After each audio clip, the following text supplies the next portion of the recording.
America के राष्ट्रपति ने बहुत ही स्पष्ट तौर पर ट्वीट करते हुए बताया कि हमने रात के अंधेरे में जिस समय पर सुनसान सड़कें थी जाकर एक बम्बू उठाया और ईरान के पिछवाड़े में डाल दिया है। तो यहाँ पर हिंदुस्तान के मुसलमानों ने ये तो स्पष्ट कर दिया कि 56 जो देश हैं वो हाथ में मेहंदी लगाकर चूड़ी डाल करके बैठे हुए हैं। उनको सालों को कोई मतलब नहीं है कि तुम्हारे भाई के साथ में हो क्या रहा है। अभी तक कुछ दिन पहले कुछ एक मिसाइलें दाग दी गई थी इजराइल के ऊपर, उस समय पर भी इनका ऑर्गेज्म चरम सीमा पर पहुंच गया था। उस समय पर भी उछल उछल कर कह रहे थे कि गाजा का बदला यहां लिया जाएगा। ये जो बता रहे थे कि 56 बहनों का इकलौता भाई है, ये परमाणु संयंत्र नष्ट होने के साथ ये भी पता लग गया कि वो भाई भी नहीं है, बल्कि वो तो थर्ड जेंडर है, वो बीच का निकला। वो सिर्फ ताली बजाने और गाल बजाने का काम करता रहा और इजराइल अमेरिका ने मिल करके ईरान की बैंड बजा दी। ईरान को अगर उंगलबाजी करी भी जा रही है तो ईरान को काहे का फालतू का चरमोत्कर्ष मिल रहा है, उसको काहे का ऑर्गेज्म। तो भाई उसके ट्वीट उठा करके देखिए, खामेनेई और वहाँ के जितने भी वेरीफाइड सरकारी ट्विटर हैंडल हैं वो हिंदी में ट्वीट कर रहे हैं। वो कह रहे हैं कि हम उम्माह की लड़ाई लड़ रहे हैं। हालांकि इस पूरी की पूरी उम्माह में उसके 56 देशों ने उसको पहले चुम्मा करके अकेला छोड़ दिया है कि भैया अकेले मरा, हमारा तुमसे कोई संबंध नहीं है, we are not same bro.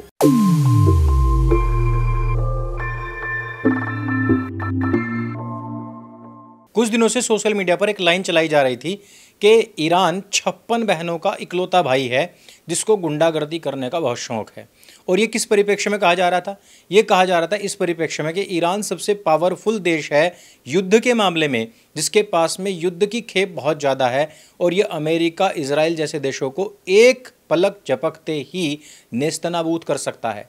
लेकिन हिंदुस्तान से उठने वाली इन्हीं आवाज़ों ने ये पहले ही तय कर दिया था कि एकमात्र शिया देश यानी कि ईरान, इसको नष्ट करवाने के पीछे उसको चने के झाड़ पर चढ़ाया जा रहा है। पूरी दुनिया के जितने भी सुन्नी मुस्लिम देश हैं सब ने ईरान से हाथ पीछे हटा लिए हैं। वो पाकिस्तान, टर्की, अजरबैजान भी, जिनके लिए अभी तक हिंदुस्तान के मुसलमानों के आंसू निकल रहे थे।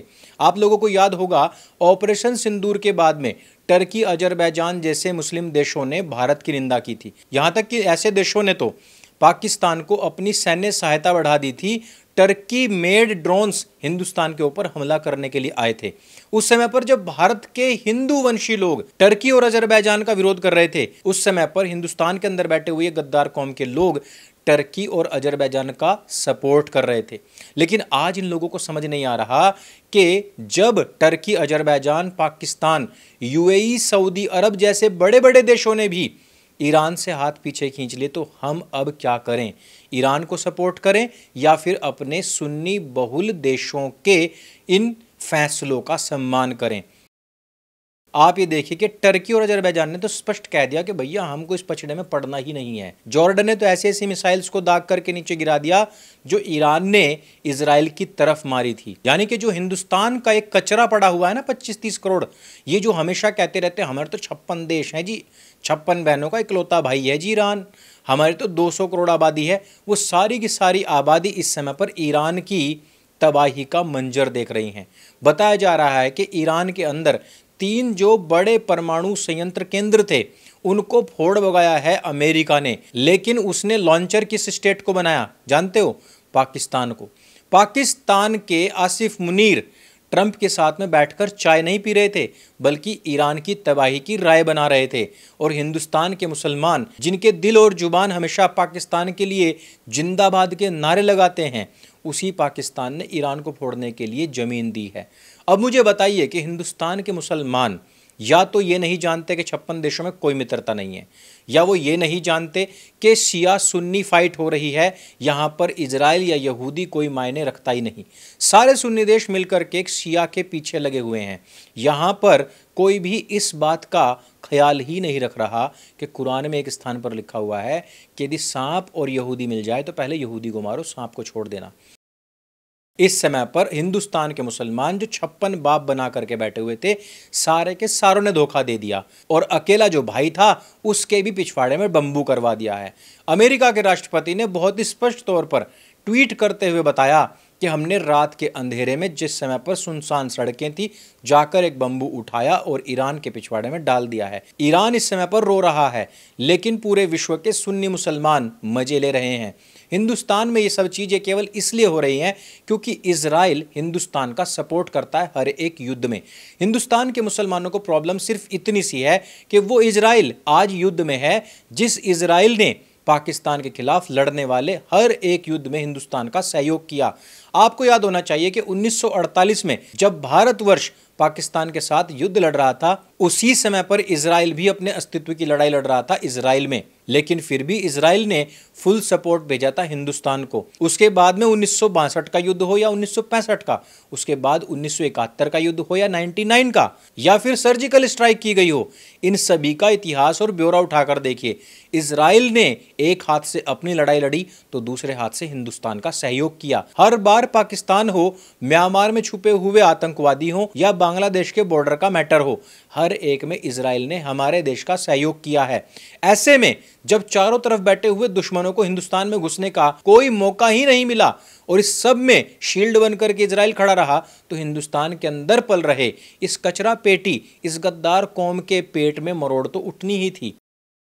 इसीलिए जहां पूरे विश्व के सारे सुन्नी देश एक ईरान यानी कि शिया देश के पीछे हाथ धोकर पड़े हुए हैं, वहीं पर हिंदुस्तान के अंदर बैठी हुई गद्दार कौम इजराइल के पीछे पड़ी हुई है कि कैसे इजराइल ने हमारे भाइयों अर्थात पाकिस्तान, बांग्लादेश और म्यांमार के मुसलमानों को भारत में घुसने से रोका है, उनको मारने के लिए हथियार और रसद दी है। यानी कि हिंदुस्तान की कचरा पेटी के बारे में आपका ये कॉन्सेप्ट तो क्लियर हो ही गया होगा। अब मैं आपको बताता हूं कि अमेरिका के इस पूरे के पूरे ऑपरेशन में हुआ क्या है। 22 जून 2025 को अमेरिका ने ईरान की 3 प्रमुख परमाणु ठिकानों, जिसमें कि फोर्डो, नंताज और इस्फहान है, इनके ऊपर बमबारी कर दी है। अमेरिका के राष्ट्रपति डोनाल्ड ट्रंप ने खुद ट्वीट करके इसके बारे में बताया है। अब आप जानिए कि इसमें अमेरिका ने कौन कौन से हथियारों का प्रयोग किया है। कुछ के वीडियो तो सोशल मीडिया पर भी आ चुके हैं। अमेरिका ने अपने सबसे उन्नत B-2 स्पिरिट स्टील्थ बॉम्बर्स का उपयोग किया है, जो हिंद महासागर के डिएगो गार्सिया सैन्य अड्डे से उड़ान भरता है। ये बॉम्बर ऐसे हैं जो 16 परमाणु बम और 80 छोटे बम ले जा सकता है, और यही नहीं, ये रडार से भी बच सकता है। उसके बाद में इस्तेमाल हुआ GBU-57 bunker buster bomb.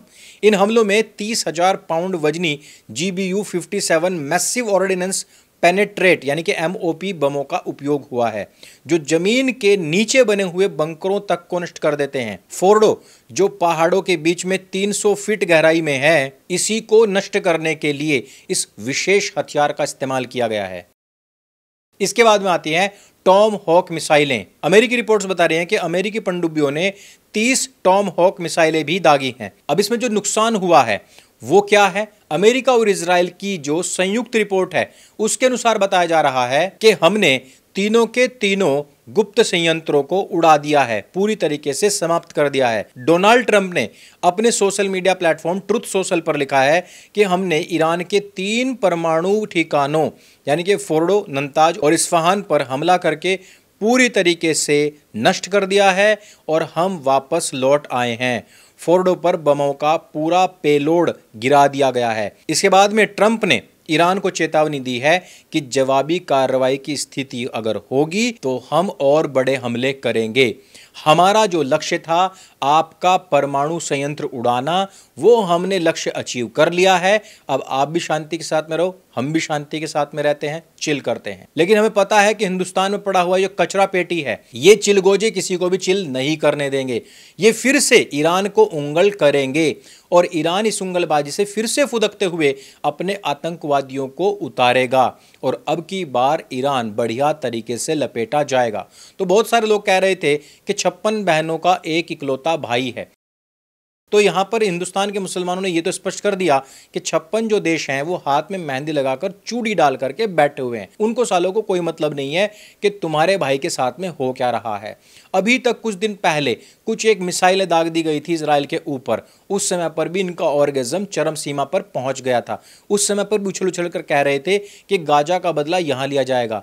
AI से जनरेटेड ऐसे ऐसे वीडियोस बनाए जा रहे हैं जिनकी सच्चाई हम देखते ही पता लगा लेते हैं, लेकिन बड़े बड़े ट्विटर हैंडल्स और यहाँ तक कि वेरीफाइड ईरान के हैंडल्स भी एआई का सहारा ले रहे हैं।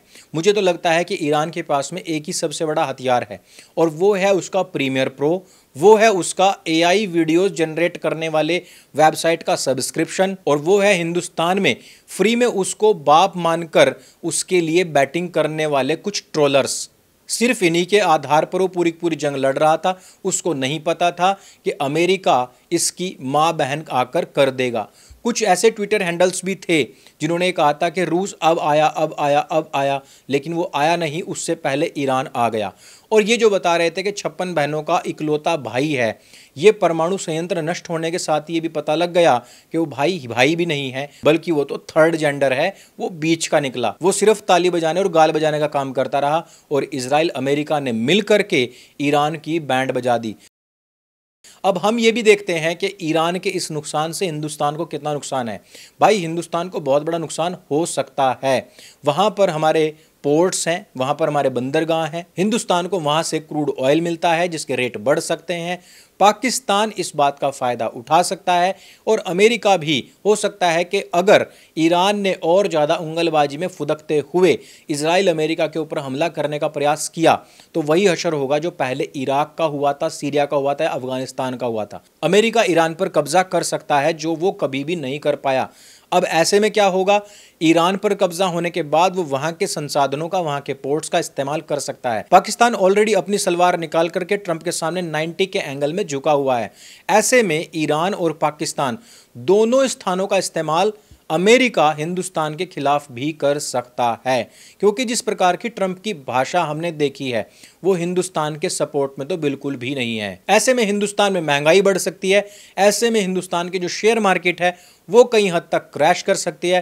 भारत का जो लक्ष्य था कि हम तो 5 ट्रिलियन 6 ट्रिलियन या तीसरे या दूसरे नंबर पर बैठने वाली महाशक्ति बनने वाले हैं, उसमें भी थोड़ा सा अड़ंगा लग सकता है। लेकिन इसके पीछे कहीं ना कहीं हिंदुस्तान के उन लोगों का भी बड़ा योगदान होगा जो अभी तक ईरान जैसे देशों को उंगलबाजी कर रहे थे। अब इसमें कोई मुझसे सवाल पूछ सकता है कि भाई हिंदुस्तान के मुसलमानों के द्वारा ईरान को अगर उंगलबाजी करी भी जा रही है तो ईरान को काहे का फालतू का चरमोत्कर्ष मिल रहा है, उसको काहे का ऑर्गेजम।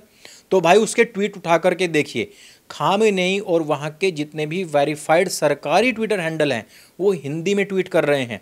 वो कह रहे हैं कि हम उम्माह की लड़ाई लड़ रहे हैं। हालांकि इस पूरी की पूरी उम्माह में उसके 56 देशों ने उसको पहले चुम्मा करके अकेला छोड़ दिया है कि भैया अकेले मरा, हमारा तुमसे कोई संबंध नहीं है, we are not same bro.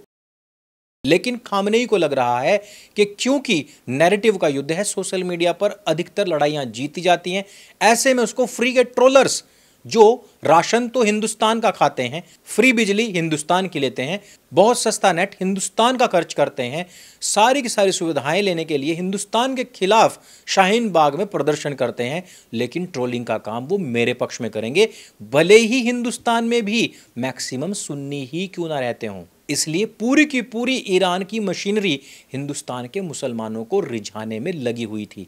अब आप ये नहीं कह सकते कि हिंदुस्तान के मुसलमानों के द्वारा पौसाए जाने पर ईरान नहीं पौसा और उसने ये गुस्ताखियां नहीं की, जिसके बदले ईरान और इजराइल ने इसको कूट दिया है। अगर ईरान अभी भी नहीं समझा तो उसके जितने भी सहयोगी देश हैं या जहां से उसका इंपोर्ट एक्सपोर्ट होता है, इंक्लूडिंग इंडिया जैसे देश, इन सब की वाट लगने वाली है और ईरान भविष्य का सीरिया बनने वाला है। वैसे वहाँ की जो जनता है, ख़ास तौर पर वहाँ की जो महिलाएं हैं, वो तो यही चाहती हैं कि ईरान पर एक बार कब्ज़ा हो जाए। हिंदुस्तान की अपनी इकोनॉमी है, वो तेल वहाँ से नहीं लेगा तो रशिया से ले लेगा, लेकिन वहाँ की स्थानीय जनता को इस्लाम के नाम पर जिस प्रकार से तबाह और बर्बाद किया गया, वहाँ के कल्चर को जिस प्रकार से वहाँ की महिलाओं को गुलाम बना लिया गया केवल और केवल सुन्नत के नाम पर, जैसे वहाँ बाल खुले हो गए तो उनकी गर्दनें उतार दी गई या फिर फांसी चढ़ा दिया गया, ये सारी की सारी चीज़ें वापस घूमकर ईरान के सामने तो आएंगी ही।